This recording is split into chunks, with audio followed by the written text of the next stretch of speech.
Ko so se približali Jeruzalemu in prišli do Betfage, ob Oljski gori, je Jezus poslal 2 učenca in jima rekel: Pojdite v vas, ki je pred vama, in takoj boste našla privezano oslico in oslička pri njej.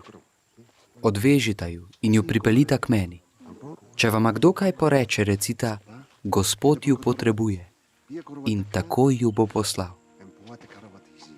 To pa se je zgodilo, da se je izpolnilo, kar je bilo rečeno po preroku, ki pravi: Povejte sionski hčeri, glej, tvoj kralj prihaja k tebi, krutak, jezdi na oslici in na osličku, mladiču prežne živali. Učenca sta šla in storila, kakor jim je Jezus naročil. Pripeljala sta oslico in njenega mladiča, položila nanjo svoja plašča in Jezus je sedel gor. Zelo veliko ljudi iz množice je razgrnilo na pot svoje plašče, drugi pa so lomili veje z dreves in jih razgrinjali na pot. In množice, ki so šle pred njim in za njim, so vzklikali: Hozana Davidovemu sinu, blagoslovljen, ki prihaja v Gospodovem imenu. Hozana na višavah. Ko je prišel v Jeruzalem, se je vse mesto razburkalo in govorilo. Kdo je to? Množice pa so govorili: To je prerok, Jezus iz Nazareta v Galileji.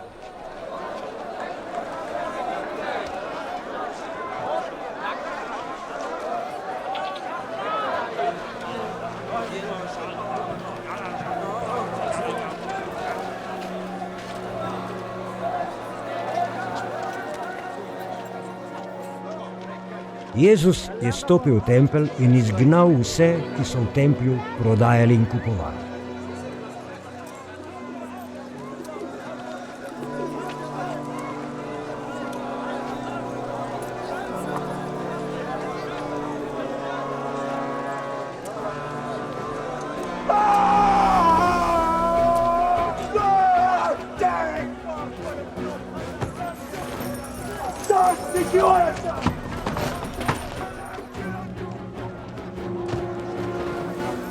Menjavcem denarja je prevrnil mize, prodajalcem golobov pa stole in jim rekel: Pisano je: Moja hiša naj se imenuje hiša molitve, vi pa ste iz nje naredili razbojniško jamo.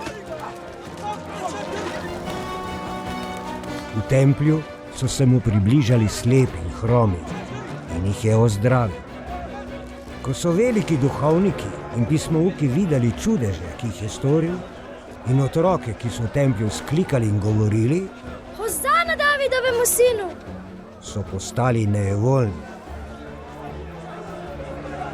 In so mu rekli: Slišiš, kaj ti govorijo? Jezus pa jim je dejal: Seveda, ali niste nikdar brali: Iz ust otročičev in dojenčkov si sebi pripravil hvalo.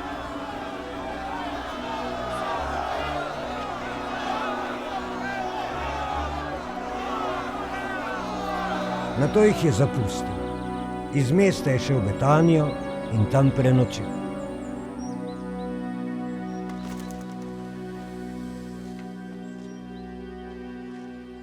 Ko se je Jezus zjutraj vračal v mesto, je postal lačen. Ob poti je zagledal smokvino drevo in šel k njemu. Toda na njem ni našel drugega kot listje. Rekel mu je: Naj ne bo nikoli več sadu na tebi. In smokva se je pri priči posušila. Ko so učenci to videli, so se začudili in rekli: Kako to, da se je smokva tako hitro posušila? Jezus jim je odgovoril in rekel: Resnično povem vam, če boste imeli vero in ne boste dvomili, boste delali ne samo to, kar se je zgodilo s tole smokvo, ampak tudi, če boste rekli tej gori: Vzdigni se in se vrzi v morje, se bo zgodilo. Če boste verovali, boste prejeli vse, kar boste prosili v molitvi.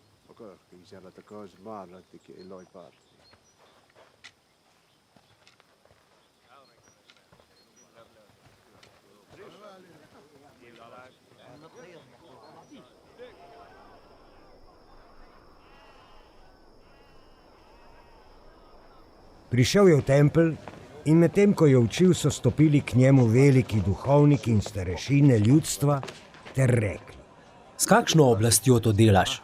Kdo ti je dal to oblast? Jezus je odgovoril in jim rekel: Tudi jaz vas bom vprašal neko stvar. Če mi to poveste, vam bom tudi jaz povedal, s kakšno oblastjo to delam. Odkot je bil Janezov krst? Iz nebes ali od ljudi? Ti pa so premišljevali sami pri sebi in govorili: Če rečemo iz nebes, nam bo rekel, zakaj mu torej niste verjeli?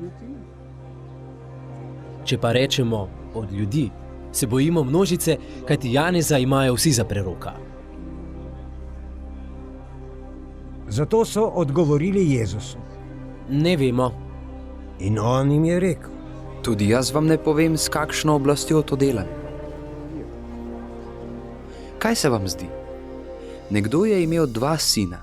Stopil je k prvemu in rekel: Sin, pojdi danes delat v vinograd. Ta je odgovoril: Nočem. Toda pozneje se je premislil in šel.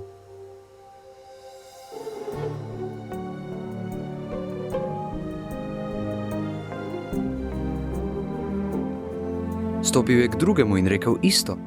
Ta je odgovoril: Grem, gospod, vendar ni šel. Kateri od teh 2 je izpolnil očetovo voljo? Rekli so: Prvi. Jezus jim je dejal: Resnično povem vam, cestninarji in vlačuge pojdejo pred vami v Božje kraljestvo. Janez je namreč prišel k vam na poti pravičnosti in mu niste verjeli. Cestninarji in vlačuge pa so mu verjeli. Vi ste to videli in se tudi potlej niste skesali, da bi mu verjeli. Poslušajte drugo priliko. Bil je hišni gospodar, ki je zasadil vinograd, ga obdal z ograjo, izkopal v njem stiskalnico in sezidal stolp. In dal ga je v najem viničarjem ter odpotoval. Ko se je približal čas trgatve, je poslal svoje služabnike k viničarjem, da bi dobili njegov pridelek. Viničarji pa so njegove služabnike zgrabili in enega pretepli, drugega ubili in spet drugega kamnali. Nato je poslal druge služabnike, več kakor prej, in storili so z njimi prav tako. Nazadnje je poslal k njim svojega sina, rekoč: Mojega sina bodo spoštovali. Ko pa so viničarji zagledali sina, so sami pri sebi rekli: Ta je dedič, dajmo, ubijmo ga in se polastimo njegove dediščine. Zgrabili so ga, vrgli iz vinograda in ubili. Ko bo torej prišel gospodar vinograda, kaj bo storil s temi viničarji? Rekli so mu: Hudobneže bo kruto pokončal, vinograd pa dal v najem drugim viničarjem, ki mu bodo ob svojem času dajali pridelek.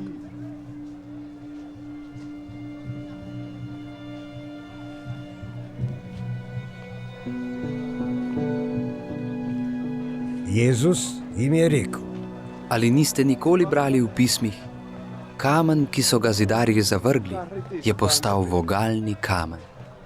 Gospod je to naredil in čudovito je v naših očeh.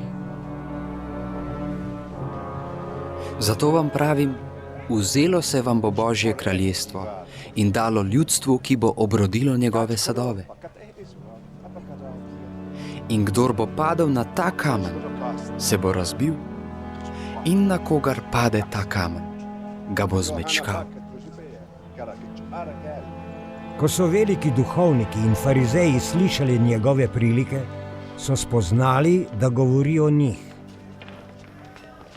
Poskušali so ga zgrabiti, pa so se zbali množice, ker ga je imela za proroka.